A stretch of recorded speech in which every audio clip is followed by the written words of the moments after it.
सोलापूर येथील पोलिसांनी फसवणुकीच्या गुन्ह्यातील 1 वर्षांपासून फरार असलेल्या आरोपीस अटक करून उल्लेखनीय कामगिरी केली आहे।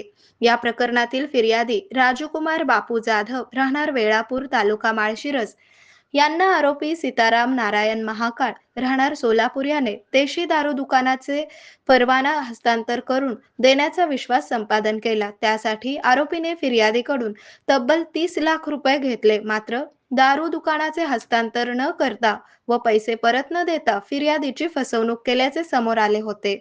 गुन्हा दाखल झाल्यापासून आरोपी सुमारे 1 वर्षांपासून फरार होता। वरिष्ठांच्या मार्गदर्शनाखाली वेळापूर पोलीस ठाण्याचे प्रभारी सहाय्यक पोलीस निरीक्षक आशिष कांबळे यांनी गुन्हे प्रकटीकरण पथकास आरोपीचा शोध घेण्याच्या सूचना दिल्या होत्या। पोलिसांना मिळालेल्या गोपनीय माहितीनुसार आरोपी सोलापूर येथे नव्या पत्त्यावर राहत असल्याचे समजताच पोलिसांनी सापळा रचून त्याला ताब्यात घेतले व सदर गुन्ह्यात अटक केली। या आरोपीविरुद्ध सोलापूर शहर आयुक्तालयातील सदर बाजार पोलीस ठाणे तसेच जेल रोड पोलीस ठाणे येथेही अशा प्रकारचे फसवणुकीचे गुन्हे दाखल असल्याची माहिती समोर आली आहे। ही कारवाई पोलीस अधीक्षक अतुल कुलकर्णी, अप्पर पोलीस अधीक्षक प्रीतम यावलकर व उपविभागीय पोलीस अधिकारी संतोष वाळके यांच्या मार्गदर्शनाखाली